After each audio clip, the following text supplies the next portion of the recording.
If you haven't heard about Anchor, it's the easiest way to make a podcast. Let me explain.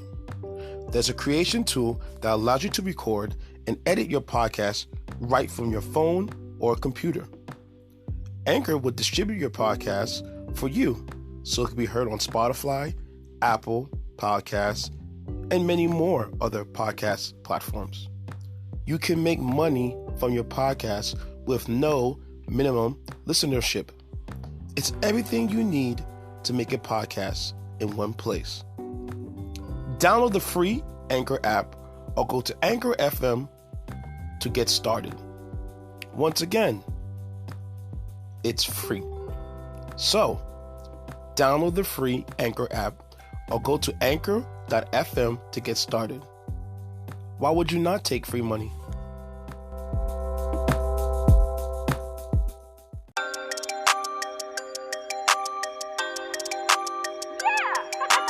Welcome to another episode of the Q&A show with DJ Intense.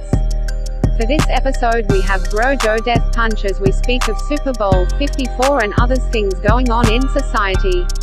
This is a behind-the-scenes podcast episode, because we just wrapped up his own podcast called Draft Vice.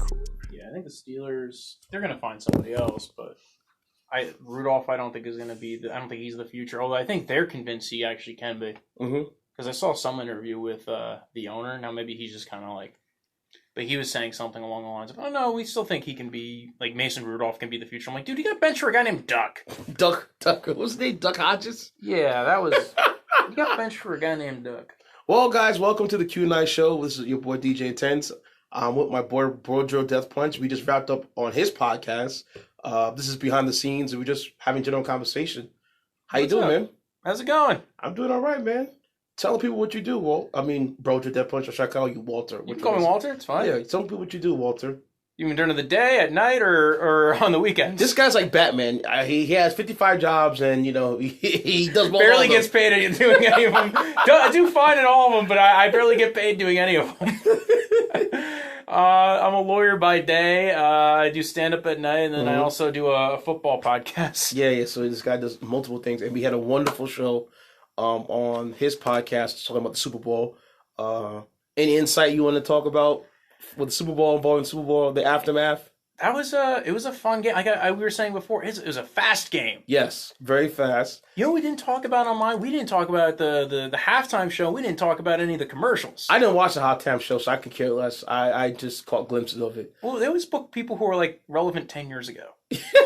Like Shakira and J-Lo. And I'm like, that's nice. I mean, it was fun to watch, but I was like, I'm a little shocked that there little Hispanic culture in Miami. Why not? You know what? I love both of them. I remember growing up listening to them, so I'm like, all right, this is relevant to me. Mm-hmm. But like to anybody who's like 18, 19, like they're not gonna know who they are. Who's Shakira? Because J-Lo isn't she 50 now? Yeah, well, there was like that one meme where she's on the stripper pole, and then people are like posting a picture of a woman from Golden Girls when she was 50. Yes. It's like, wow, like our standards have changed for 50-year-olds. Hey, man, look, man, if you can still do it, you can go ahead and get it. You know what's funny? You know, 50-year-old dancers I still know out there that exist. Really? And they still make money to this day. Oh, I'm sure. Yeah, it's the strangest thing in the world. We've learned how to upkeep better.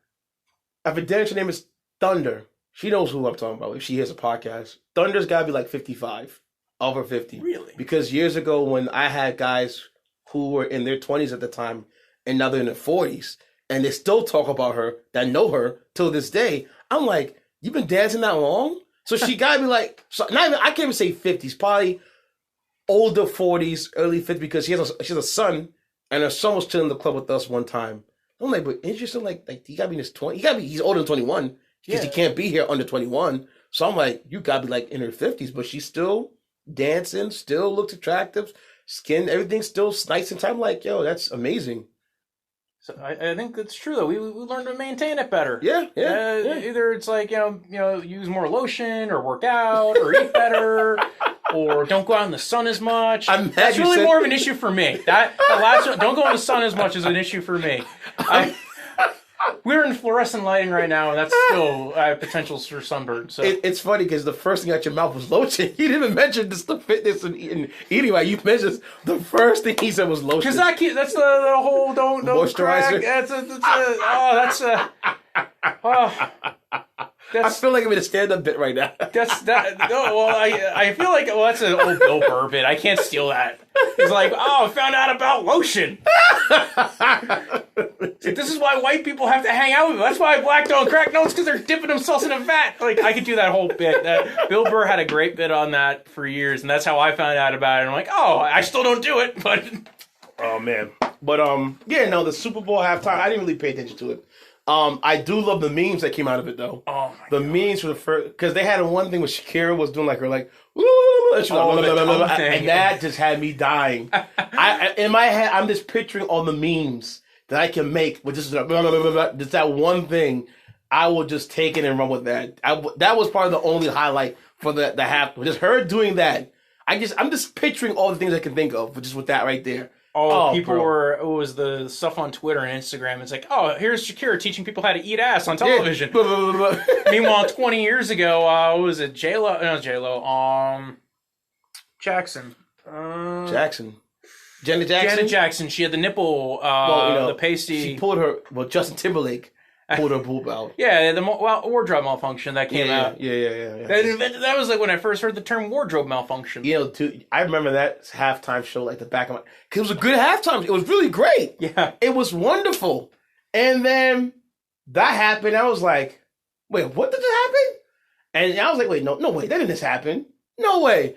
I automatically went online. I was like, wait, did I see a boob pop out on live TV? Yeah, that was one where everybody was like, what the hell? Yeah. And then, like, for the next 3 weeks, you wouldn't stop hearing about it. Yeah, because it was shocking, because you're like, you really didn't think that was what it was. Yeah. You thought it was something, but I'm like, no, that's her boob. That was her thing. And then they had actual FCC fines. Yeah, and the nipple ring, she had a nipple ring on. I was like, woo! Wow. Yeah. Mix Jackson and titty. So, who would thought see titties and football at the same time? Hooters! Hooters and they have the cheerleader. It was I remember when that happened. That's when I first found out about, like, they have like the lingerie football or something. Yes. I never, like, there was a kid who I went to school with at the time, and like he was telling me about it, and I'm like, what? Like, that's a thing? Yeah. It was the first time I heard about it was right after the Janet Jackson thing. But yeah, you know what it is? The halftime shows just they don't. I don't think people are so busy now. Yeah. Because you're having a football party, and you look at the halftime, you just want to take a moment to step away, gather with your friends, think what happened. Because I call out people during the halftime, what do you think about the first half of the game? Well, it's also when people are usually leaving to go home if they're going to like a party that's far away. True. Like, I know half my friends are like, all right, my friend lives down the block. He lives 3 houses away, right? Not a far trip. He's like, I'm going to leave. Bye. He had to go to work. He's like, I got to work. I got to cover for somebody. I got a puppy at home. He'd leave all the excuses. Every excuse. My cousin didn't even go. He's like, I'm not coming out tonight. I'm going to stay home and watch the game. I'm like, why? He's like, eat food. It's like, I want to watch the game. And I'm like, I watched the game. It's a game. It's funny because when I watch football on mute. So watching the game with the sound just pissed me off, because when I watch it on mute, I see things ahead of the time. So I'm like, I don't know, watch for the scene. Also, you're not getting any of those Booger McFarland takes. Well, when you the last team to score and you have you're up with points, you're more likely to win the game. No, thank you, Booger.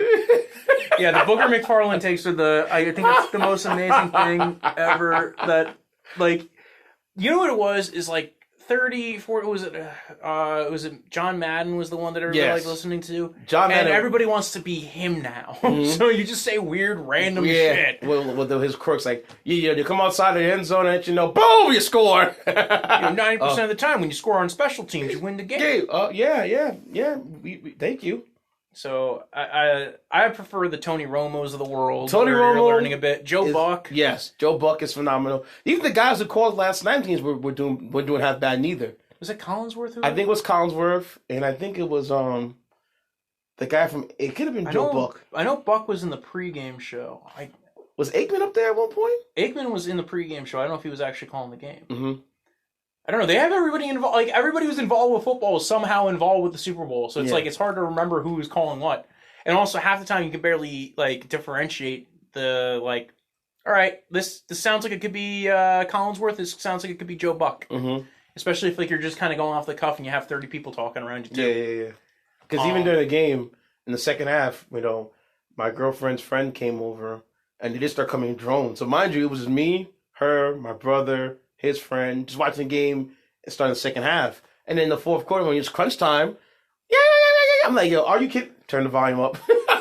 I gotta focus here. I gotta talk about this soon, coming up really soon. I want to talk about it. But the Super Bowl halftime, commercials to me were right, and there was really good ones, except for Procter and Gamble. I love that one. There was a couple that came on later, like the Doritos one. My friend was telling me, you gotta watch the Doritos one. And it came on. I can't remember what it was, but I remember it, like, okay, like I was entertained by it. It wasn't. I was like, okay, I remember him. I don't know what the damn thing cut off. I don't know why. Yeah, they had the advertisement for the Black Widow movie. Not into that. You're not into the Marvel movies? I love the Marvel movies, but I feel is this supposed to be a prequel? With the Black Widow? I don't know. I just know Marvel does really well with Disney. Does really well with the Marvel movies. So whenever a Marvel movie comes out, I'm watching it. Well, I love all the Marvel movies, but I'm not a big fan of prequels, and this would be the first prequel I've seen from them, to be honest. Other than, I guess, technically the first Captain America movie, I guess you could say in theory was Captain a prequel. Marvel. I guess that was true, too, because she technically had an appearance before her official movie. Plus, you got to see... I liked that one. I'm just not usually a big fan of prequels, especially when it's almost kind of like, you know where this character's gone. Yeah. Like, I think the difference between those other movies is you really didn't get to see where those characters have gone yet, and how much they developed. Like, I've seen Black Widow develop, so why would I go back and watch this character before they developed this way? Like, I guess that's why I've always had a problem with prequels if you have an established character. That's why, like, I wasn't pushed to go see Solo, the Star Wars movie. It's so funny because people ragged on Solo, and I thought Solo was phenomenal. I liked the Solo saw it, I liked it, but I was just like, I wasn't pushed to go see it because I'm like, it's a prequel. And in my head, my brain goes, prequel... I've seen this character, like, unless you're doing a character that really hasn't had any development. Like, we saw Solo's development. We saw Star Wars. He's a main character in that. Yeah. I would for instance, like, go with Lion King, like a Timon and Pumbaa, which they ended up doing something like that. Yeah, they did Timon and Pumbaa. They had a miniseries of Lion King, like a cartoon. And then they did an independent 2.5 film. or something. Yeah. Like, they did a Lion King 2.5, and it was Timon and Pumbaa, which is basically, like, their story of that, the first Lion King. So... Yeah, I don't know. The Marvel movies I like, but like, did you see the Spider-Man movie that came out? The most Far recent? From Home? Yeah. No, I didn't see it yet. I saw that on an airplane, I was not that far from home while I was watching it. I was only coming back from Florida. But it was, yes, it was, but it was it was good.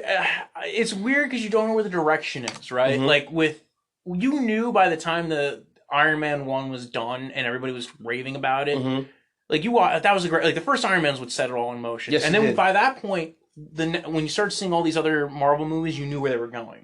They're going towards Avengers. They're going ahead. We're going to see this again. And the first Avengers movie happens. It was great. It was phenomenal. And then, like, okay, now you watch all the movies in between. Like, all right, how did this get back to Avengers 2? Yeah, and the Endgame. And then, then you get to Endgame. And then you get to, like, you start getting this Phase 3, Phase 4 stuff where it's like, you have... Guardians of the Galaxy and Black Panther and Captain Marvel and all these characters are like, whoa, these are really far out there. I never thought they'd ever get to these characters in a million years for a movie. And they did all these characters. And they all did wonderfully well, all those movies they did. So, we'll see. But I trust Disney's judgment and what they're going to do. So I have no qualms of them doing a prequel on Black Widow. Yeah. I want to see, because now they've started production on this, is the new Thor movie. Yeah. And that, because I wasn't a fan of the first two Thor movies. Really? I thought, no, I was not a big fan. Was it too, sarcastic for that? Or? Well, that's why I liked the third one. Ragnarok I loved.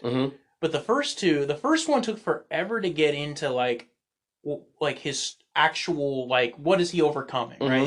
His story for this movie, right? There's a lot of build-up. And then it's like, he's on Earth for 15 minutes, meets people, goes back home, gets into a fight with Loki. That's the end of the movie. All right. I'm sorry, spoiler alert, if you didn't see the first Thor. That's the first Thor. Second Thor was even more, like, out there. The stakes are weird. One. It's the one with the ether and the elves, and, like, that's the point. You forgot it, because everybody forgot it. Isn't that what he had, the love life? She came back in the second one? Yeah, Natalie Portman was back in the second one. And she gets infected with the ether, which is like the other stone, and it was. It took me forever to go watch that one, and they had these dark elves, It came out like in like a November time of year, and then Thor Ragnarok, which was a total left field, did really good. I loved it. That was kind of like they went ahead and said, let's make this fun. Yes. Why can't Thor be fun? Yes, and it was great. And yes, that was Taika Waititi. I can never say his name right. But he's really good. He just had what's the Jojo Rabbit was the movie that he just had that was nominated for the awards. So he's a really good director. I'm a fan of the Marvel movies. I'm just not a huge fan of prequels. I think that's especially when I've seen Black Widow as a main character through all these movies. I want her to get her own movie. Just preferably, if you know what happened in Endgame. Yeah. You kind of know where she goes. Like, if it was her own movie and it was after Endgame, like, well... If you didn't see Endgame, I'm not going to spoil it for you. Yeah. I wish you did. Yes. It was so funny because the way how the last... What was it, the first Avengers before Endgame? What was that called? Infinity War. Infinity War. How Infinity War ended. And I told my friends, I even told people in the theaters, I cannot die until I see Endgame 2. And now that I see Endgame, I'm good now. Because like I wish that people, I'm not gonna. If you died, if you knew somebody who died who saw Infinity Wars and didn't see Endgame, I feel sorry for you because that's unfair. That's really unfair. Nobody, I think if they could have a death-free time, if you saw Infinity Wars, I would love that. But because fate didn't occur that way for you, it sucked. But the way you couldn't die. You had to see Infinity Wars, especially how it ended. And then what I love about Infinity Wars, which I'm gonna get into trailers after I spoke about Infinity Wars, Endgame. You didn't know how Endgame was gonna go. I did not see them taking that time lapse like they did, and it was just like, wow, I really because that was an interesting way to go about it. That they started off from where they started. Yeah, and then Thanos did the snap the second time, and he destroys the stones, and then you're like, oh shit, like what's gonna happen now? It's a big movie. It's a very fun movie. And the way how they brought it back, I'm like, wow, it was really they went a lot of good directions with it. I liked it. Really good job with that one. So I'm like, that's why for me, for now, for trailers, especially with Endgame, they left so little, but you didn't know the stories are going. They did a good job with that. Well, in Infinity War, they put scenes in Infinity War's trailers that weren't in the actual movie. Exactly. There's a scene of the Hulk running through the forest in one of the scenes, and like that scene doesn't happen. No. It's not in the original movie. That's like for me now, like when it comes to trailers for movies, I think a lot of movies ruin the movie because, for example, remember when Venom came out, and then you didn't actually see the Venom symbiote suit until it came up to like I think a week before the movie came out, and they had a trailer with the Venom suit on him jumping through the car. I'm like, no, don't do that. Don't put too much. Leave it. Save something behind. Because I wish they never showed the Venom suit. I wanted to see that for theaters myself. Yeah, which I did. There is a thing. So here's the problem. On the one end, I'm one of those people who I'm like you. I want to see these movies, and I want to wait. I want to be surprised. Yes, that was the biggest problem I always had with comedies. Is they would put all the funniest parts of the comedy in the trailer. Yeah. So you go see the movie, and you're like, well, I saw all the funny parts. This is kind of useless. There you go. Why did I go see the actual movie? Yeah. Because I know what's going to happen. Yeah. Like, so now, for example, with Fast 9, did you see the trailer for Fast 9? No. Okay. If you get a chance. Oh, I did see, I think I did see. There was one they put on Instagram, and then when they had during the Super Bowl. The Super Bowl was the best trailer they had so far. The one they put on Instagram, it ruined the movie. Yeah. Because they put too much out, and I hate when movies put too much out for me because now I'm not surprised what's going to happen now with So word of warning: don't see the trailer. If you see something on Instagram or don't watch YouTube, the trailer.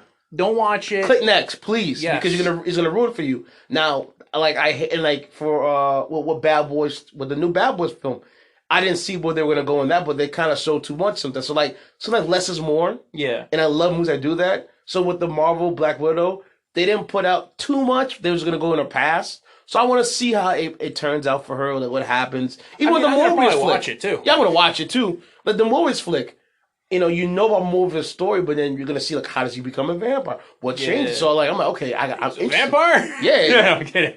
Now what they're gonna do? Are they gonna bring in Blade now because they got the Blade part of the Marvel universe? So I'm like, okay, I'm loving where this is going. So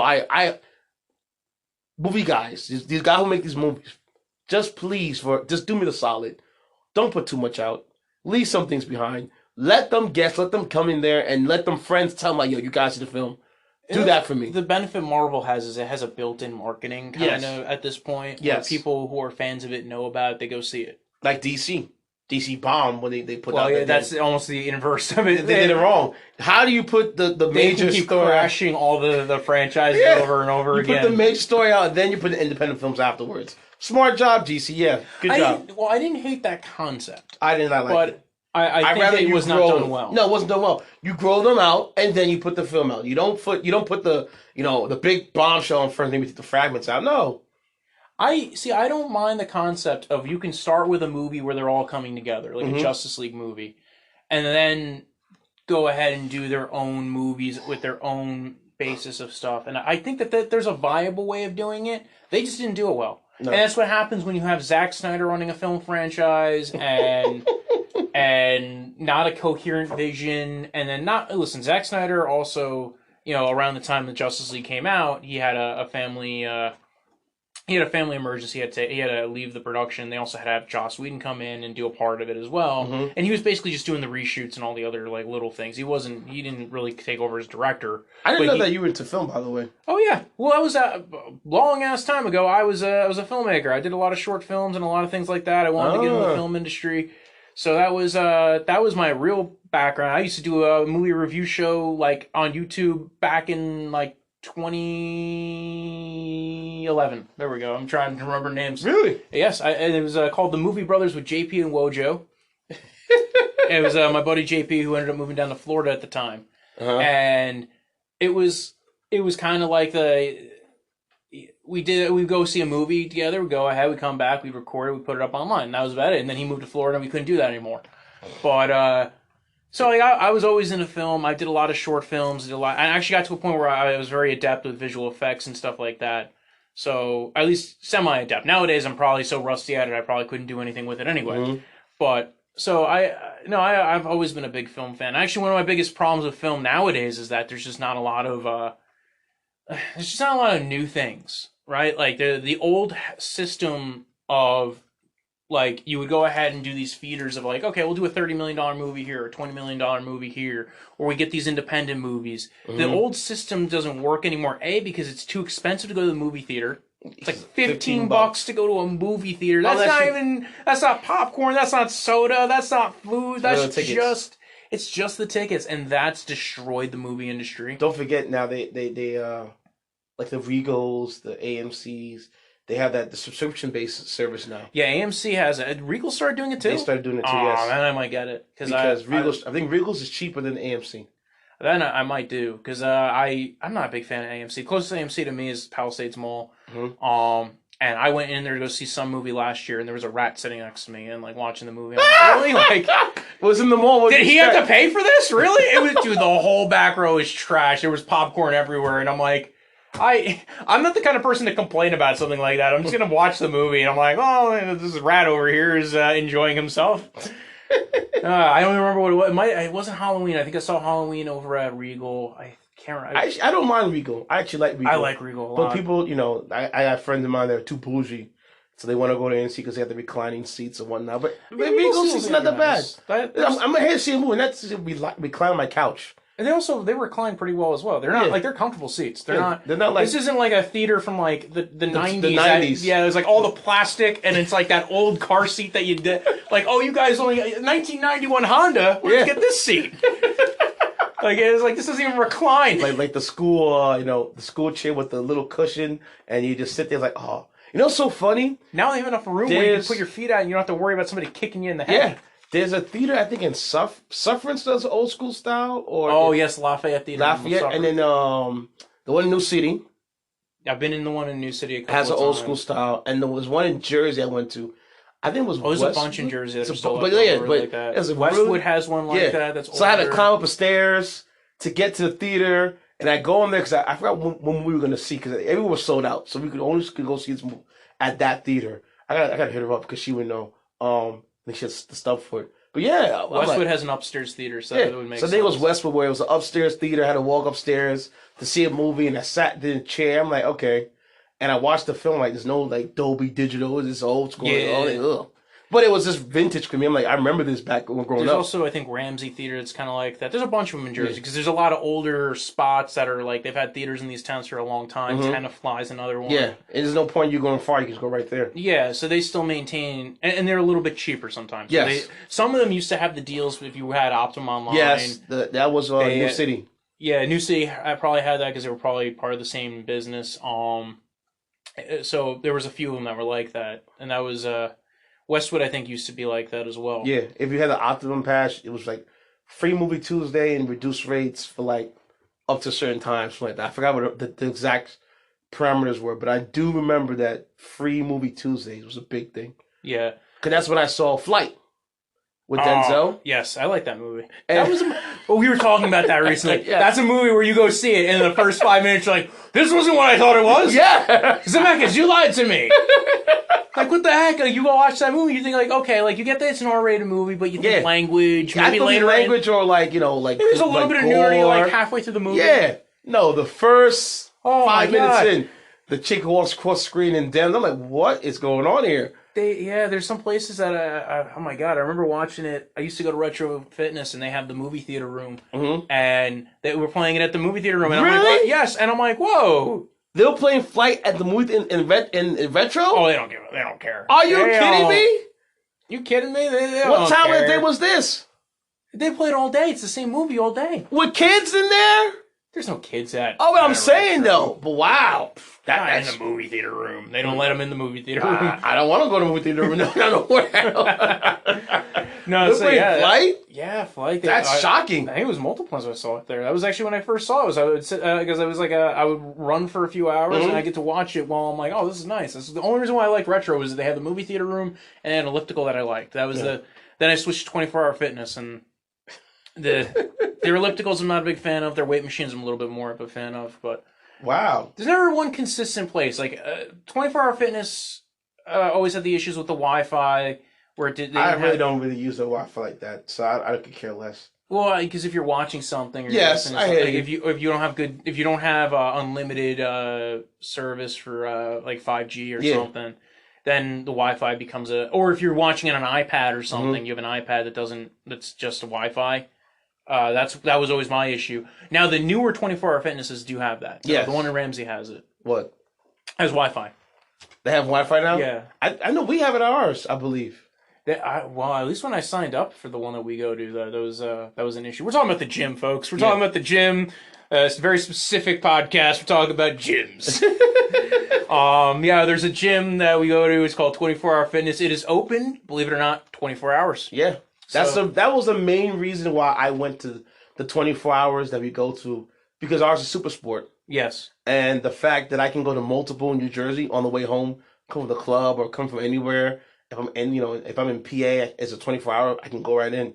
But there are some 24-hour fitnesses that are not 24 hours. Yes, because they're not Super Sport. They're just regular sports or basic club. Well, or they're in towns that don't allow it for. So, for instance, Paramus is not 24 hours. It closes at, I think, 11 or 12. And then there's also one in Englewood Cliffs that closes like at 11 or 12. They brought that over. Yeah, that was actually used to be a Bally's. Yeah. So I know 24 came. The one over here, they bought the Bally's out and then got rid of them. Whatever. Yeah. So. Folks, this has been an ad for 24-Hour Fitness. Somehow, somewhere they and Retro. Apparently, I don't know. They snuck in there somehow. Plugging in all the different gym members. I never had the only one I never had a Crunch, and I never had a Planet Fitness. You're not missing much. Yeah, Planet Fitness. I just know they have all the purple. It's a lot of purple, and they have bagels and pizza.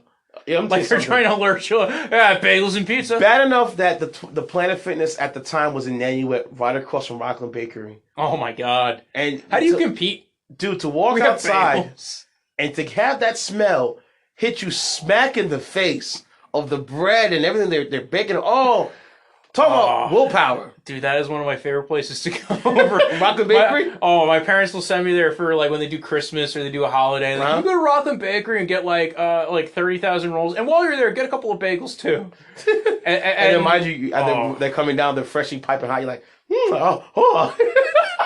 all the Christmases that it's like, you go, I'll get rolls, sure. Yeah, no and it's like, why'd you get 20 bagels too? And why are there no bagels? It's like, I ate all the bagels. They were so hot and nice, and it's like they're just they're just coming off the propeller, and we're just picking them up one by one, and you get a nice good slice of loaf of fresh baked bread, either pre-sliced or sliced, and you just get it and just. Their desserts are good too. Oh yeah. Although I found a place over in Hackensack that's amazing called B&W Bakery. Mm-hmm. Not as good for the rolls. They have good rolls, but they have this thing. It's called the Brown Derby. It's this big cake. It's got chocolate cake, whipped cream, bananas, and strawberry, all fresh. And they make them. They make them on the weekends and for major holidays. Otherwise, you have to special order. But it's like it's a giant. We got it for something recently, and I was just like, oh my god, this is amazing. There's some places that try to recreate it. This is like it's out. That's the one place that it's like, okay, if I need to get a dessert for something, that's what I'd want to go out of my way to get. Because every other, I don't know, I'm not a big dessert guy, but that one's like all fresh fruit and whipped cream, and that's. So it's like a banana, it's like a cream pie type thing? No, it's not like a cream pie. It's like they just fresh layers of real banana, a fresh layer of like strawberries and whipped cream and chocolate cake. And Ooh. Yeah. So now we're in the diabetic portion of the podcast. So how did you get your diabetes? Well, I ate a lot of rice pudding and cake, folks. And then from was it B&W's? B&W has they have the not BMW, B&W. Yes, it's a B. It's the ampersand thing, and then the W. Yes, over in right down the block from Lito's Pizzeria. So it's I don't know what Lito is. It's a pizza place. They do like a thin crust. Did you ever do Mountain House? No. I think they have it in Spark Hill. They have a thin crust. Well, I'm from Spring Valley, so darn, I didn't tell myself. I am from the Spring Valley area, so. Well, that's Rockland County. Yeah, Rockland County. So Rockland County is massive. I don't really. That's the other half. That's the west side of it, right? Not towards Nyack. So no. Yeah. More north side, but yeah, northwest from Nyack. But so as far as like specialty places, I don't really go too far for that. But I do love a good deli that does bake their own things on premise. Nothing better than that. Yes. Or they make their own bagels, or they make their own muffins. I love places like that because I'm like, oh yes, I'm in a good spot. Nothing worse than you go to a bagel store and then you see the Rockin' Bakery box right by the door. Like, but your bagel I could have just went to them. Yeah, I could have went to them, got my bagel, and just told you, just make me a BLT, bacon, egg, and cheese. Here's a bagel I gave you. That's one thing I'm going to try. I'm going to bake like a bagel for someplace else. And it's like, yo, can you make me a BLT? I mean, bacon, egg, and cheese. Here's the bagel I want. I don't want yours. I want this one. It's just like, that's funny. I'm going to do it, actually. What was it? So you've been to Palisades Mall? Yes. You know the conveyor belt sushi place? Yes. Have you ever been in there? The one that's near the rock and roll thing? Yeah. Never. Oh, okay. Because like I had a friend a few years ago. He's like, I want to go in there one day and switch out like a plate and put like a cheeseburger from McDonald's because they used to have the McDonald's at that mall. Oh, it's so funny. You know, you just spoke about McDonald's and used to. I was at I just saw what was the movie I saw recently with my friends? Oh my gosh, Bad Boys. Yes. So we're walking up Bad Boys, and we got to where Yard House is. Yes. And then across from Yard House is that new one they built. What's it called again? Oh, the Blue Ale. Blue Ale, something like that. Blue Ale. And I'm like, okay, cool. And look behind me. I'm like, wait, where's the McDonald's? It's gone. I had no idea they were closed. Yeah, no, it's a cookie dough place now. Yeah, I had no idea that McDonald's closed until that day when I got there. I was like, wait, where's McDonald's at? And they're like, it's been closed. I'm like, for how long? Because that was in the mall for a minute. I didn't see that one going anywhere. Dude, it's been gone for a couple of years now. McDonald's. Wow. Yeah, I know. It's a shocker because you're like, what? How does McDonald's close? Yeah, and the Dunkin' Donuts in there in that mall thrives still. Well, originally Dunkin' Donuts was going to take it over. Really? Yeah, and then they said, nah, we're fine with our little kiosk. Yeah, you're better off. There's no point. Less rent. Less rent, yeah. So a cookie dough place took it over. I think they have 3 floors of the Dunkin' Donuts in that mall. They have one on the second one, the third. There's so many coffee places. There used to be Starbucks in every fucking Yes, spot. there was. It was Barnes & Noble's has a Starbucks. Mm-hmm. Then there's a regular Starbucks on the second floor. And there's a Starbucks in the Target. Yep. Like, you like just like... Do you need your coffee that bad? Yeah, right? Like, we're just trying to make sure we corner the market on where the Starbucks is. It's just such a... That mall is one of the... Interesting. Yeah. Because like I said, the turnover, I didn't expect that. But I wouldn't have expected it either if you told me beforehand that was one of the spots that would be out of them all, because McDonald's typically does so well. And also, McDonald's was not even in that mall originally. No, they weren't.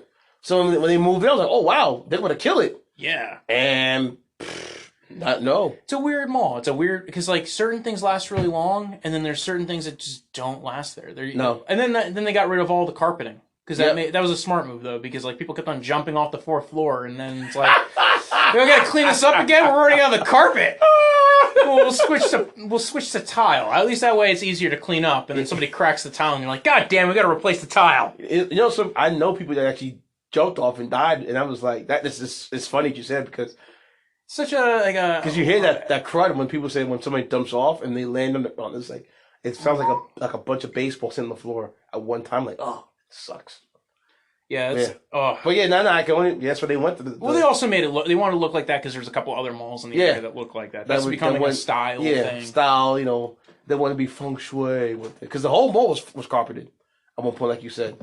So, it was fully carpet. Well, the bottom floor was. Yes, it was the higher up floors were not tile; they were cement. Cement, yeah.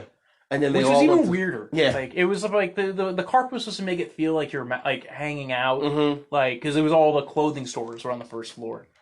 It's funny that you said they all tile because when they switched from carpet to tile, they added more chairs. Don't ask me why that happens like that. Because now everywhere you go to, there's like a bench here, bench there. It's bench everywhere across the mall. Oh, they stuck the love seats, the vibrating chairs. They stuck in everywhere. That used to be in one part of the mall, and they expanding it to everywhere. Because like that's what I want to do when I go to the mall is get a cheap, massage chair and spend $1 on it. Yeah, I have my own massage chair, so I don't care less. Or I go down the block to like one of the massage parlors that are like, $40 and a happy ending. We'll go there instead. I just asked Robert Kraft. Ooh. But no. It was. I was shocked. I don't know how long that Blue Ale House is gonna last for neither. What was funny is the place that was there before that. Joe's Crab Shack. It was Joe's Crab Shack. And it was a Mexican restaurant before that. The Mexican restaurant was there for a while, though. That was that the Tex-Mex one? Something like that. Chevy's. It was Chevy's. Yes. And it was there for a while.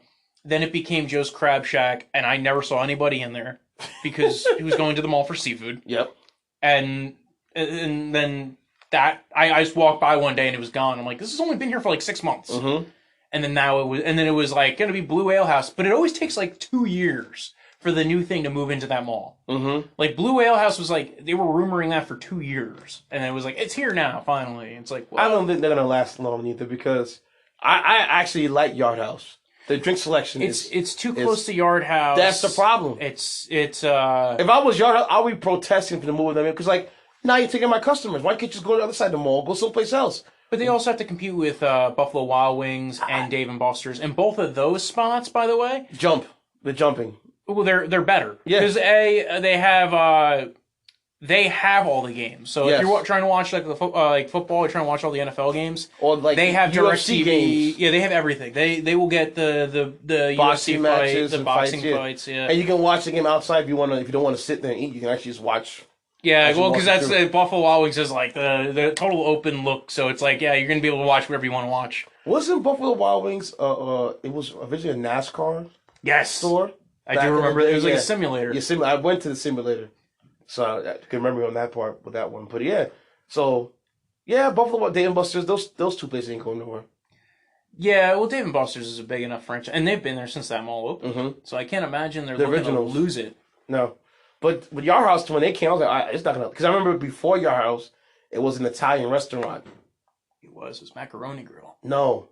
What? Something Bravado. No, I think it was Macaroni Grill, but then another spot. Oh, something between the two. Yeah, like Bravado, whatever. I went there every 2 or 3 times a day during lunch because I work at Sprint in the mall, and I used to eat there for lunch and pay like $10. Do you know what Fire and Ice was? Have you ever been there? Yes. Oh my God! So folks, Fire and Ice is basically like a buffet, but instead of like the food being cooked, it was all raw. But it's out as a buffet. And you get a little metal bowl. Wasn't it the thing where they cooked it in front of you on the thing? Yes, it was like it was like hibachi, but it wasn't hibachi. You're also thinking of the stir crazy one. That was the one where they do the wok. No, not wok. It was like a big. It was like a big circular hibachi table. Yeah. Oh, now there's a hibachi place there. Yeah, so they went, because I remember because Fire and Ice there's a spot on 306 on Broadville called Mongolian Grill. It was like Mongolian food. Yeah. And they would stir fry in front of you. And that's what I loved about it. But then sometimes when you got your bowl, you picked your food out you wanted, and they'll cook it, and then it would just come out a little cold. We'd always just be sitting there in like these little ice bins, and it's like it was always get the burger. That was always like the trick is go get the burger and then load it up with toppings, and you could do it as many times as you want. Like that was the crazy thing. They had such good food. And then one day, like even the people who were working there just showed up one day and it was closed, and they were like, "What happened?" I had a friend who worked at Best Buy, and he's like, "I don't know what happened here." But yes, it was. I knew a bartender worked in there. Oh. So I don't know how that went down. They used to do brunch, I heard. Yes, they did. They did pancakes and stuff. I'd only been there once for brunch. I went there to eat, like I said, because my friend was bartending there. And plus, the fact that I was a mall rat because I worked in Sprint, so I would just go and get some lunch and come back. Right. Listen, I'm able to tell the history of the Palisades Mall off the back of my head. Yeah. It's like, this was, they had the Rainforest Cafe. Yep. That was on the first floor. And there was... fourth floor. That was first floor. It was, first? When you walked in, they used to have the little alligator creek Was that near Best Buy? It was in the middle. It's where Cheesecake Factory is now. Yeah, there you go. And then when the mall first opened up on the fourth floor, where the IHOP was, it was a Brazilian restaurant. Yes. That did Brazilian, like the Brazilian buffet. They did basically now it's what Texas de Brazil is. Yes, it is. They had it up there. I wonder how long that's going to last for. It's expensive, too. Yeah. Texas de Brazil is way more expensive. But the meat selection is... So I went to the one in Yonkers. Salad bar, too, right? Yeah, they do. The salad bar was like... The regular buffet is like $60 because you bring all types of meats out. But the salad bar, just to have that by itself was like... I think it's like $35 or $40. Yeah, something like that. I don't know. I'm not gonna spend $40 or $50 to go to like a place to go eat like that. At least not typically. Plus, my girlfriend's vegetarian anyway, so why am I gonna spend $50 for her not to eat meat? Like, hey, you want to go have steak? No, you idiot. Could take me to a vegan spot instead. It's basically I gotta find all the vegan places, which is Thai food's a very big one. That's a there's a lovely Thai place in Pearl River. This guy, his wife, he runs. I'll tell you to go there. They're really, really good. There's one like a block away from me that's a very good price. It's called Chakti, and you get the stuff Thai spicy. You have to special order it. Yeah. Oh my god. You like spicy food? Oh yes. Really? Yes. I have a bit about that too. I would have never think that. Well, I don't know. I get it. I got the white people spicy thing going on for myself. I get it. There's also a place in a closer called Mommy Eatery, which it's Thai. It's Vietnamese food. Mm-hmm. It's great. There's a Vietnamese, but it's not as spicy. Valley. Oh, is there? Yes, it's called the Vietnam. One of the best in Rockland. Actually, one of the best out. Period. That's how good it is. It's right. If you I'll give you the information. It's called the Vietnam. I think Vietnam's put it in a space in it. In Vietnam, it's located on very good food. Because that's when I got pho soup. It's the first place I had pho soup before. Mm-hmm. And I'm like, that set the bar for me. Because I love pho soup. Did you spend any time down in like the Village of Nyack area, like that downtown area? No. Oh, see, because they have Because for me, going to Nyack, I'm like, I know people out here, and it's no disrespect to them. It's not really a party place for me. Gotcha. No, because there's a lot of good food places in Nyack. Yes, there is. Because my cousin lives there, and he'll hit me up and be like, "Oh, you should go to this place." So there's one place if you like burritos. Mm-hmm. It's a place called Harry's Burritos, and it's really well priced. Like there's a famous burrito place near me in New Milford, New Jersey. Overpriced, like it's like $15 for the same thing you're getting for $10 at Harry's. Okay. So, I like that. And oh my god, they do like it's like San Francisco kind of styled everything. So it's like they do like the Cuban roast coffee with the cinnamon taste to it. Mm-hmm. Anytime I take people there, they go back like 1,000 times. It's an amazing little spot. It's right in downtown now. We're basically becoming a food podcast, folks. If you're in the local Rockland area, go eat some food. Go watch a movie. Go watch a movie. Watch the tile floors. That's a town that I'm always shocked. Like I know they used to have a movie theater in Nyack, downtown Nyack. They did with the. Now there's not. I know it's they redone that whole area. I think where the Helen Hayes Theater, I think it was that or something like that. Yeah, they could have been up the street where the bank is at. If I'm mistaken. I think it's where near one of the banks was. Yeah. But yeah, so that town I always get. I'm like, oh. But Nyack is funny because you would think they would take forward steps to help make the place better. They don't do it. They drag their ass and try to get people procrastinate on things? They just want the parking fee, and then they don't even they never hit the ticket anyway. But they want people paying. I guess what all my friends don't go because they don't want to pay for parking. That's it. All my friends. I guess why it was so easy for me to do something in Pearl River compared to Nyack because if I tell my friends I'm going to Nyack, they're like, I got to pay for parking. Yeah. Especially depending on what time of day it is. Yeah. Well, anytime after 11 and then before 6. So, like, from 6 to 11, it's free parking. Mm-hmm. That's the busiest time because they're trying to get people to go to the restaurants and have people eat and hang out. And so... Is that the same on the week? I forgot what the sign says because I think weekends is the same. It's something well, similar. Sundays I don't think... I don't No, think Sundays so. they don't do, but the weekends, like Friday and Saturdays is weird. Because now they don't have... You use your... Oh, is it like an app or like a phone Yeah, it's an app.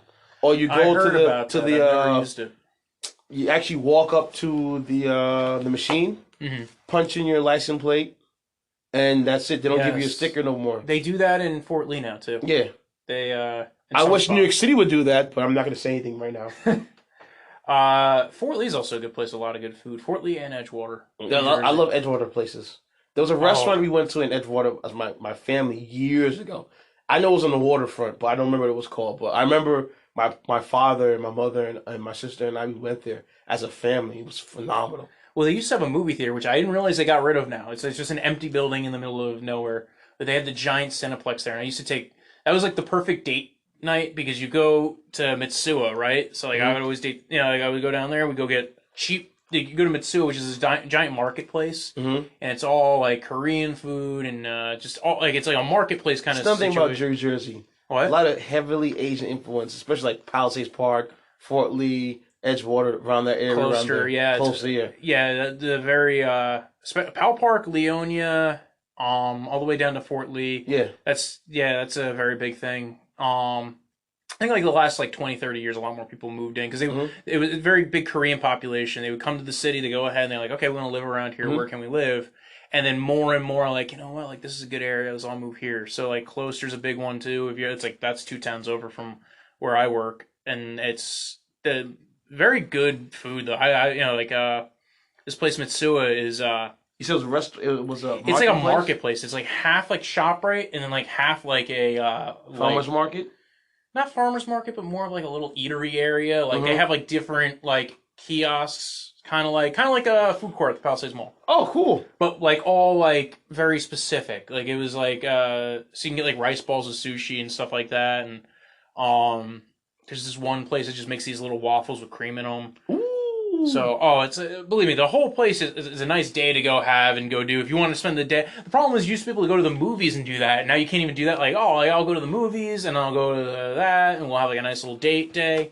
So it was a nice cheap date back then. Now, send me that. I want to go there now. Is it like that now or no? Yeah, well the Mitsuwa is still there. There's just no movie theater there anymore. I don't care the movie theater. I want to just go walk around the market and just try to eatery. Me and my lady, we just go one day just. Yeah, no, the food is good and it's actually decently priced because it's like it's like a food court kind of setup. And there's actually a spa now across the street that's like it's called the Sojo Spa. There's a bunch Sojo.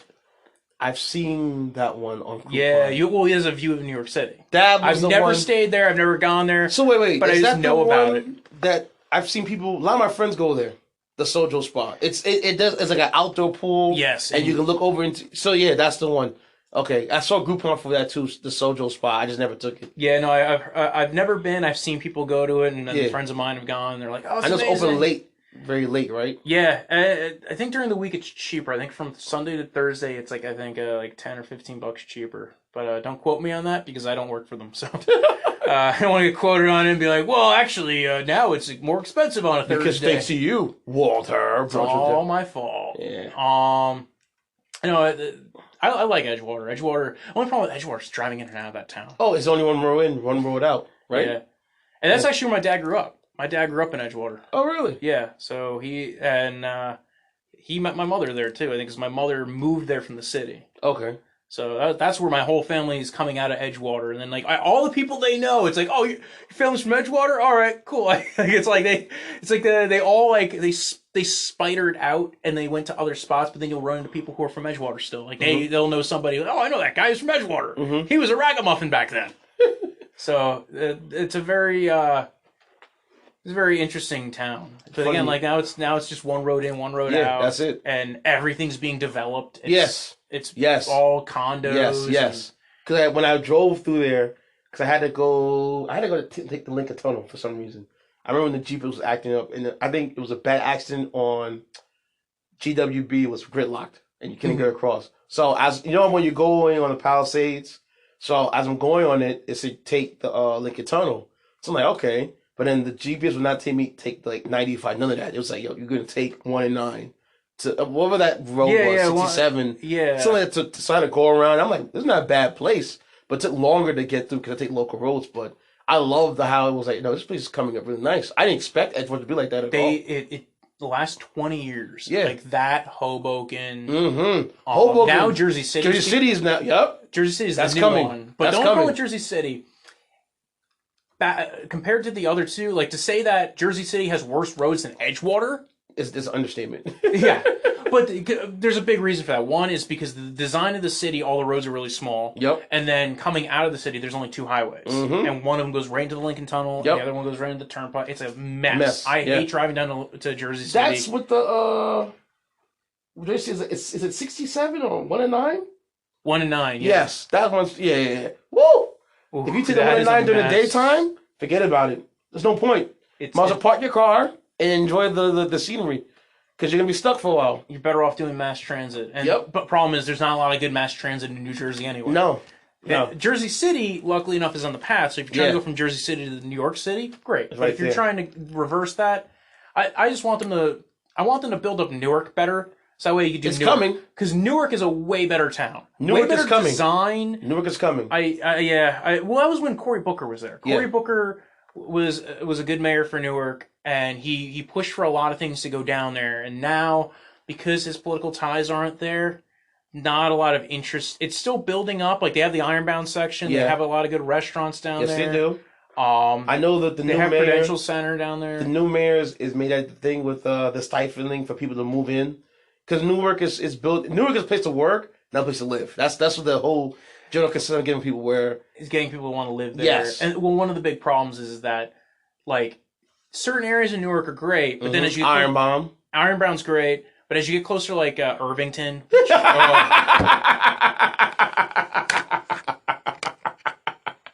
I'm laughing because Irvington is woo. Irvington, New Jersey, folks, not Irvington, New York. No, Irvington, New Jersey. Irvington, the Oranges, Newark. Yeah. And it was so funny because I have a friend of mine who's from Jersey. And I was like, I love Jersey. He's like, yeah, till you get to the Tri-Hood. I was like, Tri-Hood? He goes, Irvington, the Oranges, and Newark. You don't want to be in those 3 places. And he's right. You really don't want to be in those 3 places. Well, it depends on which part of the Oranges. If you're in West Orange, it's fine. East Orange has some. I went to school in Newark, so I've kind of gotten used to the Newark vibe. I know what areas are kind of more like I'd rather be in than. Yeah. I walked like 2 miles one day to go meet a client when I was at the school there, just because I was like, all right, well, I don't know where the hell I'm going, but like I don't want to have to find a way to park my car. So you walked. I'm like, I'd rather walk a mile in Newark because like I have an idea where I'm going. Couldn't catch me dead. If my dad was to hear you say that now, he have a conniption right here. Because the first thing his mouth will say is, New Jersey Drive! New Jersey Drive! Which was a movie back in the day, y'all, New Jersey Drive. But Newark's a little rough, man. But they're trying to build it up. Like I said, with the mayors doing the stifling, so I know Prudential's part of it. Well, what was Amazon, Adobe, right? Amazon, a lot of those big places are part of it. Amazon decided to go with New York City, and that was dumb because you could have went with Newark. Yes. You would have had all the context in New York City. You would have been able to build up the spot. You would have gotten really cheap locations to buy up. Like you're not trying to buy a bunch of buildings that are, everybody already living here already has a job or whatever. Like they're moving to Queens or whatever. Like if they went ahead and bought, like it went to Newark and built up Newark, you'd be a legend. Yeah. Like that's the thing. To be the for your second headquarters to be Newark, New Jersey. You're right next to New York City. You have the PATH train already. You have the New Jersey Transit train, that the Penn Station Junction. Yeah. It's right there, right in downtown Newark. Yeah. So what more can you ask for? I think they got greedy. And they said, I don't know. I think what they did is they said, you know what, New York City is here. We want New York City. It's just like, hey, they did, but they didn't get it. They want in New York City. Like, that's what they want. And that, I don't know. Did they figure out what they want to do for the second headquarters yet? After they picked New York City, I kind of like zoned out on it because I was hoping they picked Newark because that would be a great situation for them. I wouldn't even care if they chose another state. New York City is so congested as it is. Mm-hmm. There's so much industry in New York City as it is, especially them damn Ubers. That made it worse. Yeah, it's New York City is a congested. And then now they have the bus lanes that they're putting all throughout New York, which I hate. I can't stand it. I can't stand the bus lanes. Because now you have one lane reserved for the buses, and now everyone's just squished into one lane. Used to be two, 3 lanes, now either 2 or 1. Here's the thing: New York, first off, they need better public transit to get people into New York. Nobody wants to do that because New Jersey Transit doesn't want to invest in it. Mm-hmm. New York City doesn't want to invest in it. And when the money was there, like I think during the Obama administration, there was money to go do that. Yes, there was. And they were actually to revamp the tunnels. Yeah, I remember it. And they basically said, and part of it was my governor Chris Christie kind of. He told me go F yourself. Yeah, he did. I remember that. You know, what's so funny. I used to go to school in 5 towns in Long Island, and to get from my house to 5 towns, I take public transportation. Yeah. So I would take the New Jersey Transit train on the Pascagoula Valley line into Secaucus, from Secaucus into Penn Station, from Penn Station take the LIE to Long Island, from Long Island catch the public bus from Long Island to my school, and you do that every day, back and forth. What was that 2 hours each way? Oh yeah, bro. It was to get into my morning class. I leave my house at like 5 a.m., 5:30. I'd be up at 5:30, be on the road by like 6. And oh my God, just to get to class on time. See, woo! But New York can fix it all if they just made a better train system that went. And by the way, this is how they designed the Tappan Zee. I thought they were going to put a train on there. They designed it so they can put a train on there. So yeah. That's the first win that we have. They need to do it though. They need to put a train into Rockland County. Where are they going to put a train at? I don't know. The Rockland County still has plenty of space. Put it wherever they want to put it. It's not like it's not like New Jersey's condensed, right? Mm-hmm. There's not a lot of free space in Jersey, and everything's bought up. Yeah. Like Rockland County still has some free space to it. You could put it in Congers. You could put it up by. If you made a park and ride, you'd have people going in and out of there. Like you can build 13. Think about if you put it like. It wouldn't matter where you put it. If you put a park and ride anywhere in Rockland County, mm-hmm. or even up to Orange County, mm-hmm. You can put multiple spots on the line, that's fine. But and you can make an express train. Like there's so many different ways they can go about it. So you mean some of the Westchester would be another one. They really designed the Tappan Zee, the new. Well, they designed it to be able to put a train on it. Yes, that was part of the design. That's the load that it can handle the load for putting a train on it. Doesn't mean that it's designed that they can just stick it right on. It's that they have to now go ahead and build whatever attachment they'd have to do for it. Oh, really? But it's designed that it can hold the load for a new train structure being put on that. I'm trying to think where they're going to put it because I don't see this unless they put it in the middle or above or under or something like that. Underneath. Under on the side. I mean that's really the how is just where are you putting it on this. That's not as hard on top, on the bottom, on the side. They have engineers. I'm a lawyer. I don't do engineering. I'm not gonna. But I know they purposely designed it for that. Like that they are gonna say they decide 10 years down the road. That was the problem with the old one. There's a lot of problems with the old one. It was literally falling apart. It was falling to pieces. There was people that said that those little metal crates was something you can actually see straight down. That's why they put those plates on there because you can look straight down into the water if your car drove on it. Because the old Tappan Zee Bridge couldn't handle the load. Because I believe that they didn't expect Rockland to boom up like it did back then. They didn't expect it to boom, but they also part of it is that. So it's sexy to make a new bridge, right? That's true. It's not sexy to maintain a bridge. No. Nobody goes, well, you know what we should do is fix the bridge. Yeah. Everybody goes, let's make a new bridge. Then we can give it a new name, like the Mario Cuomo Bridge. Fuck the Mario Cuomo. I will never use that name. Sorry for cursing. I would never use that name. That was another bit I used to do. I would never, till I die, I will never use that bridge. That bridge will always be called the Tappan Zee Bridge till I die. I will never. You know what's funny? They actually offered. Is Andrew Cuomo, right? They were his son. Yes, he was in a debate with Cynthia Nixon. Yeah. And they asked him, like, hey, would you consider hyphenating the name of the bridge to the Mario Cuomo Tappan Zee Bridge? Mm-hmm. That sounds reasonable. You're meeting halfway. And he goes, no, it's a new bridge and needs a new name. Like, that's very, like, I'm gonna, like, I get, like, people, like, I do find it sometimes a little funny when people made signs about the bridge being like, it must stay the Tappan Zee Bridge, but that's even weirder line to draw, is like, it has to have a new name, and it has to be this specific name. That has to be somebody directly related to me. Personally, I like hyphenating the name of the bridge. It sounds like the bridge got married. Right? But it's like a progressive bridge. It wants to, like, maintain the family bond of, like, the kids, where the kids feel like they're connected with the mother and the father. It's a very progressive bridge. Wants to have a. It was so funny because do you remember when it first opened? Yes. How they section off one side to finish to drive on, and the other side wasn't finished being built. And then I don't know, one day both sides opened up. I was like, oh wow, they finally done. The second side was quick. It felt like that got done really fast because I heard the overbridge was falling apart really really bad and needed to get that done. And also had to take it down. Yeah, that was the harder part. Do you remember when they? I know people were like waiting to see it, and like they wanted to watch it blow up or something. Did you? Were you here? I didn't watch it. No. Did you hear? I heard about it. Did you hear it? You heard? I was sleeping, and I woke up with that loud bang when it blew up. And I was like, "What the hell is that noise?" And I realized they were blowing up the bridge at the time. No, it was a really loud sign. That. No, I was living spring. Where I was at. I heard it. I was like, "Wow!" And I called my friend. Like, is something wrong? Is something going on? So yeah, I heard that too. What's going on? I went outside. I'm like, is something going on? And I realized in the paper they were going to blow up the bridge. I was like, okay, but I hate that. Like just like when they renamed the Triborough Bridge to RFK Bridge, I'm like, no. At least if you're going to rename it, like maybe make it an advertising thing. Like something. Okay, like Prudential Bridge or something. Then at least you're paying for it. They never changed the Gowanus Bridge in Brooklyn and Queens. So why would you want to change the bridges?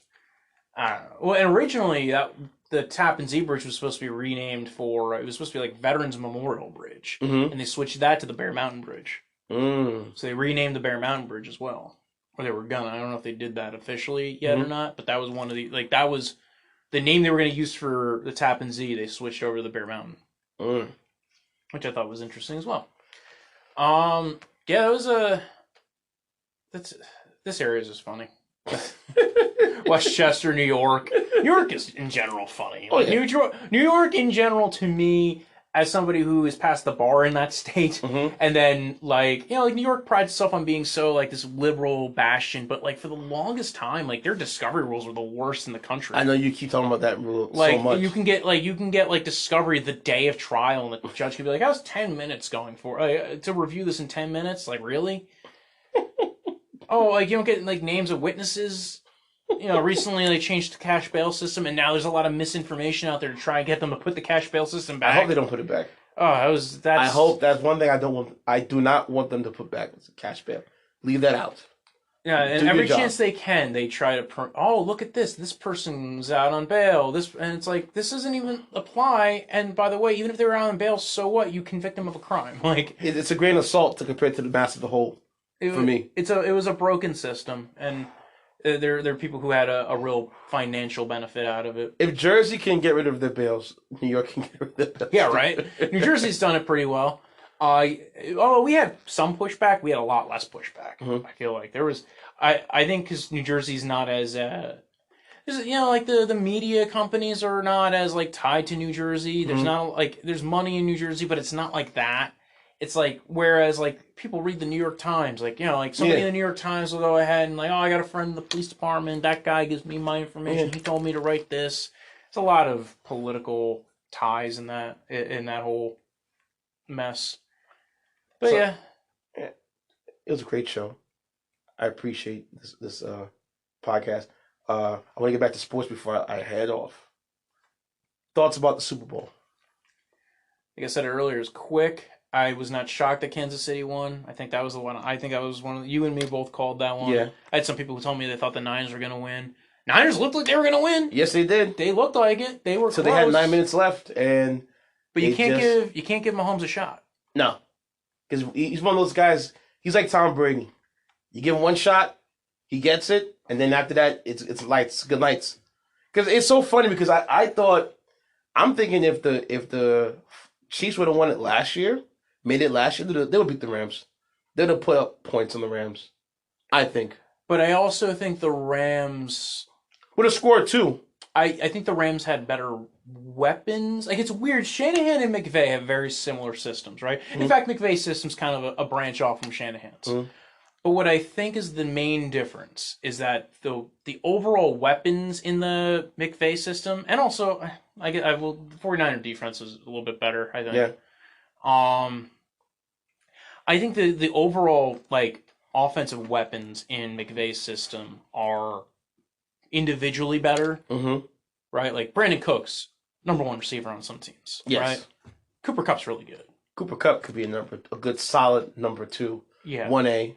Robert Woods is a decent receiver. Yes. I don't think he's special, but I think he's good. And the tight ends are coming alive too now. Well, yeah, this year they've been using them a lot more. Gerald Everett and Tyler Higbee. I didn't see them last year coming out, but this year they came out well, especially people who drafted them. And the Rams, when they had... Yeah, we'll keep that going. I'm learning my phone as I go home. I put my hand on top of it, it cuts off. If I put my hand not on top of it, it stays on. So, yeah, as you said... I think the Rams' individual pieces, when they were at the Super Bowl, right, yes, were better individual pieces than maybe, say, Shanahan's whole team, right? Like, mm-hmm. I think the offensive line, when the Rams were in the Super Bowl, was probably one of the best offensive lines that, like, it was probably, like, top 3 or 4 offensive lines. For some reason, like, I don't even think, like, the 49ers offensive line is all that great, mm-hmm.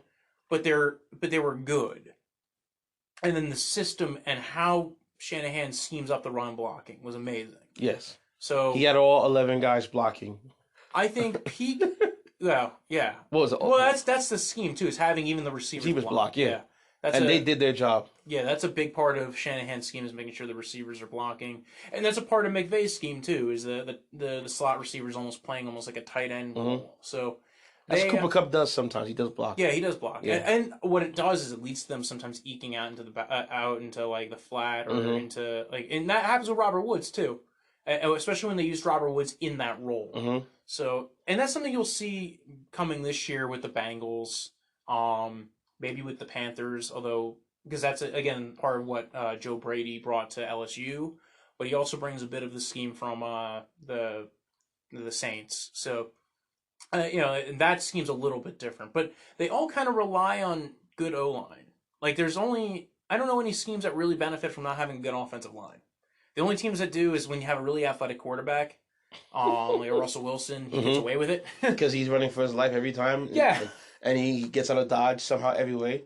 I thought his life should have been over a long time ago, but he just keeps on ticking along. And this year they played a lot better. Like, yes, they got rid of Tom Cable, and they have a new O-line coach that's been there last year and a half, 2 years, and they've gotten a lot better. Yeah. A little bit more consistent. Because wasn't that their formula?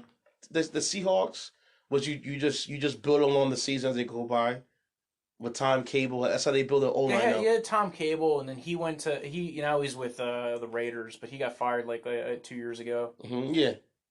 But they had a good O-line when Russell Wilson came there. Oh, yeah. They had Okung, they had Unger, guys who were starters for other teams, and now Unger retired. Unger was the one they traded for to get Jimmy Graham. Yeah. So it's again, like, I don't know. Honestly, I'm curious, because I know if you were to take away the two defenses, right, and you were just to look at those offenses playing each other or playing a neutral defense, I think the overall weapons, because like Saffold did really well when he went to the Titans. Saffold. That was the guard that was on the Rams last year. Now he's on the Titans. Okay. Their run blocking was really good this year. So, and I think the Rams didn't calculate how much they were going to miss the interior of their O-line because they lost a lot of pieces inside. And Whitworth's gotten older, and Haverstein took a step back, and when you don't have all that consistency around you, and also teams figured them out. Yep. But I think the trick, and I think the major difference is not all the teams figured out how to beat Shanahan's scheme yet. Mm-hmm. Well, once Bill Belichick gave you the secret formula, everybody followed along. Well, it was Patricia who did it first too. He did it with the Lions against the Rams. So this, play 5 defensive linemen, and it's hard to do that against Shanahan's scheme because. You have the fullback almost acting as a extra lineman. Well, for one, and this is why when the Rams switched to 2 tight ends, it helped a lot. Is that they're tight. You can't just play this weird 5-up nickel hybrid where you're just playing. The rest of the guys are defensive backs except for one linebacker. Yeah. But they're all playing off, and you're basically saying to them to throw. Well, especially when you have 2 tight ends, what are you going to do? Like, you can't just like they both can go ahead and block, and then they used them that way. And also when they got away from the outside zone, like they added in a couple of wrinkles. You throw in a couple of inside, some gap power runs. Like that was something that you saw from the Rams this year. They started throwing in some more power running. And by the way, the San Francisco 49ers, they've been doing the same thing. They've been adding more power run to their repertoire. It's like the whole idea of those schemes is that you want to base it around the outside zone, and then you want to add the wrinkles as you go along. Get really good at outside zone, make them want to stop you in outside zone, and then try to go ahead and break them another way. Play action, marrying the run with the pass, and running some power when it's not expected. Which they did last night. Yeah, well, San Francisco's been running it through the playoffs. Yeah. They know when to add the wrinkles because Shanahan knows his scheme really well. And again, they like using the fullback. That's why they paid a lot of money to get Juszczyk. That's why he's still there. It's probably why they're going to keep him. You saw it with the Vikings, with Stefanski and Kubiak kind of doing the same thing. They like using a fullback. A lot of 21 personnel, a lot of 22 personnel even, where you had a lot of good athletic tight ends and a fullback who can catch the ball reasonably well. Juszczyk's probably the top end of that, but you saw some usage like that. You're going to see that with the Panthers. You're going to see it with the Browns this year. You're going to see it with the Bengals as they come back into their own. I don't think they're going to be as bad. I also think that's why Burrow's going to have an easier translation into the NFL than some number 1 overall picks in the past. Okay. Because you have a system that's kind of the same as what he did in college. So, biggest mistake from the 49ers in the Super Bowl? Not keeping the gas on the pedal, especially in that last 2 minutes. And also, I mean, I know the running thing, like, they threw it 2 times. They didn't keep their foot on the pedal. That's it. Like, you knew you're playing against Pat Mahomes. You know you're playing against Andy Reid. How'd you lose a double-digit lead in the fourth quarter? Like, and you got to look back at that. The Jimmy Garoppolo's interception when they were down was not good.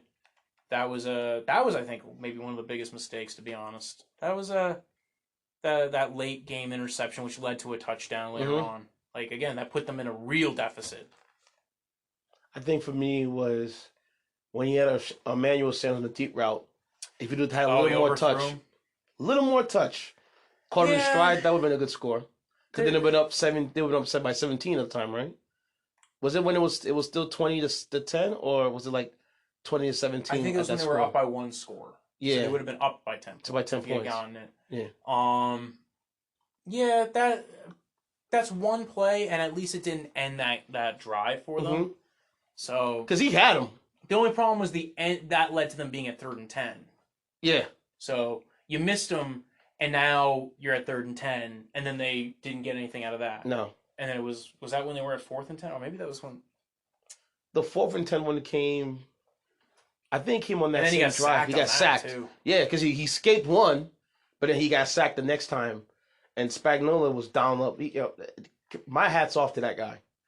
He was dialing up heat, and again, he did not have the best offense. No, defense. Yeah, to run, but he made it work. So hats off to him in coaching. That and it goes to show you again, New York Jets, Cleveland Browns, good coaching matters. Yes, good coaching matters. It's just letting you know that good coaching matters. Well, at least the Browns are on to another coach. Yeah, Jets still have Gase. Oh God, don't remind me of that guy. And Giants have Judge. Biggest takeaway from the Chiefs? That they're going to be dominant, at least in the AFC, and hopefully they can get some more pieces on that defense, because you saw what they were able to do with a lot of kind of thrown together pieces. Again, it wasn't a great defense for the total of the year, but Mo Claiborne and Rashad Breeland played when they needed to play. They're going to be losing Fuller and Breeland, and potentially Breeland and Claiborne. They still have Matthew. Hopefully get the Juan Thornhill back sooner rather than later. He was playing really well before he got injured. So, honestly, I think it's just they got to make sure they get Mahomes to a deal sooner rather than later, because the later you wait, the more you're going to pay him. And what are they going to do with Chris Jones? Like, they got to sign Chris Jones. Beyond that, find ways to fix that defense on a budget, and that's about it. Because that's their biggest weakness. It's still the defense. It's going to probably be the defense in the next couple of years. Oh, yeah, it's going to be the defense. But at least their D-line, like, I'm not as worried about it as I was, like, a year or two ago. It's the back end. Yeah. And that's been their problem for a long time. So, with this Super Bowl, does this make Andy Reid Hall of Fame bound? Absolutely. Yeah, I mean, yes, Andy Reid's in the Hall of Fame. I don't know how anybody really can argue not. Like, he's been winning so long. Okay, he gets to one Super Bowl and wins it, and got one other. Was it one other time? Or is it he made it with the Eagles. Yeah, with McNabb. But it's so funny because I might sound like a hater, or I might be beating the drum. I thought because New England with Spygate should have forfeited those 3 beforehand. Granted, they got it. I'm not taking anything away from them. You got it. But you sleazeball your way for it. And I wasn't really feeling that too much. Yeah. At this point, they've won plenty since then. Yeah. So we know Belichick's making it. That's the thing. So, like, for me, when I look at Coach Belichick, I'm like, bro, there's no need for you to skate the rules like that. You're too good. Even with the whole Deflategate, you're too good. Why? Yeah. Why? Well, that one, that was a little more ticky-tack. It was, but it was like, why? There's no need for it. There's no need. You guys are too good already. I don't know. I think Andy Reid definitely makes it in. And I think that this just solidifies it. Mm-hmm. I'm glad that he got his chip. I don't know. Honestly, the big question is, do they make it back? And I think I don't know. They have a higher chance to make it back than the San Fran or the NFC. Yeah. Because NFC, the turnover rate for the top teams is like this. Every year is a new team that comes up on top. And it can be from the bottom to the top, just like San Fran did. And again, like, there's no more Brady, or eventually Brady's not going to be there. No. Eventually. There's no Rivers anymore, at least not in LA. In the AFC West division. So, I don't know. I think that's, at least the AFC West, they're going to dominate. Mm-hmm. Who was left in the AFC West? Derek Carr? Tyrod Taylor? Drew Lock? Hey, man, leave my man Drew Lock alone, man. I like him. I like him too. I just say, again, he's not Pat Mahomes, so it's kind of like, all right, well, is there a guy who comes in at the next rung down or not? And we don't know that yet. And there's not any of those guys left in the AFC West, so I think it's almost certified they're making it to the playoffs. So they own the division. It's like the Patriots were for a long ass time. Mm-hmm. The Patriots were on the top because they ran the division. Yeah, and then it's just okay once you make it to the playoffs. Seeding. Seeding. Who wins? Who wins out? Are you going to beat the Ravens? The real big worry for you? Maybe. Did the Browns finally get their shit together? Did the Jets finally get their shit together? You go with the Bills. Do the Bills? The Bills ain't going nowhere. Bills' defense has been great. I love the Bills. I love McDermott. He's another disciple. He was their option. He was another option for the Browns other than Hugh Jackson. Really? Yep, that was the other guy. And they went with Hugh Jackson. It's so fun because now when you talk about coaching, you got to look at the Redskins. Yeah. All those coaches they had there, let them walk to keep Jay Gruden. Well, I mean, were you really going to fire a coach that's already for one in-house? And I don't know.